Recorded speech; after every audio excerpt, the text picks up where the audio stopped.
Bengali মানুহ 17 বছৰে যিটো বস্তু শুনা নাছিল, যিটো বস্তু দেখা নাছিল, আজি এই 3 বছৰত সেইবিলাক বস্তু হ'ব ধৰিছে। আজি এভিকশ্যনৰ কথা আমি কোনোদিন শুনাই নাছিলোঁ। 17 বছৰ আমিও ইয়াত আমাৰ এই জন্ম বিটিচিতে আমি 17 বছৰত কোনোদিন শুনা নাছিলোঁ যে মাটিৰ এভিকশ্যন হ'ব। কিন্তু আজি প্ৰমোদ বড়ো চৰকাৰে 3 বছৰত কিমান এভিকশ্যনৰ নটিছ দি আছে। 20 চনতে চাৰেণ্ডাৰ হৈছে।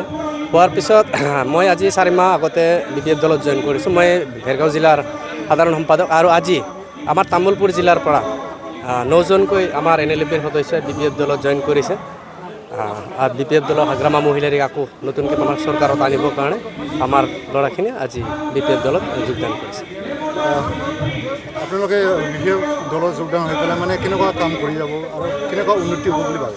নাই, উন্নতিটো হ'ব। আজি যোৱা 17 বছৰে যিটো আমাৰ বেংগলী মানুহ, বিশেষকৈ বেংগলী মানুহ 17 বছৰে যিটো বস্তু শুনা নাছিল, যিটো বস্তু দেখা নাছিল, আজি এই 3 বছৰত সেইবিলাক বস্তু হ'ব ধৰিছে। আজি এভিকশ্যনৰ কথা আমি কোনোদিন শুনাই নাছিলোঁ। 17 বছৰ আমিও ইয়াত আমাৰ এই জন্ম বিটিচিতে আমি 17 বছৰত কোনোদিন শুনা নাছিলোঁ যে মাটিৰ এভিকশ্যন হ'ব। কিন্তু আজি প্ৰমোদ বড়ো চৰকাৰে 3 বছৰত কিমান এভিকশ্যনৰ নটিছ দি আছে। তো সেই ক্ষেত্ৰত আমি যদি এতিয়াও মানে আমাৰ বেংগলী মানুহখিনিক যদি এতিয়াও ভালকৈ চিন্তা নকৰে, অনাগত দিনত BTCত কিন্তু বসবাস কৰাটোৱে মানে প্ৰব্লেম হ'ব বেংগলী মানুহৰ কাৰণে। আৰু সেইটো বস্তু চিন্তা কৰি আমি NLFBৰ ল'ৰাখিনি আজি বাক্সাৰ আছে, ওদালগুৰিৰ আছে, তাৰপিছত চিৰাং আৰু ইফালে কোকৰাঝাৰ বিভিন্ন জিলাৰ পৰা আজি কমেও 40জনমান ল'ৰা আমাৰ BPF দলত যোগদান কৰিছে। হাগ্ৰামাৰ বিকল্প কোনো নাই। যদি ইয়াতে শান্তিত বসবাস কৰিব লাগে, BTCখন যদি উন্নতি হ'ব লাগে, ইয়াতে একমাত্ৰ বিকল্প আছে হাগ্ৰামা। ধন্যবাদ। गोजोनथाव खौरां बाजाज बाइक लानो गोसो गुदुं सुबुंफोरनि थाखाय। क'क्राझार नोगोराव थानाय दावहारु अट' एजेन्सिया फैगौ 16, 17, 18 आरो 19 नभेम्बरसिम दिवाली धामाका अफार्स आरो लोगोसे मेगा लन काम एक्सचेन्ज मेला होगासिनो दं। दावहारु अट' एजेन्सियाव बायगिरि बिथांमोना लवेस्ट डाउन पेमेन्ट होनानै बाइक लानो हागोन आरो एक्सचेन्जनि खाबुआबो एभेलेबेल जागोन।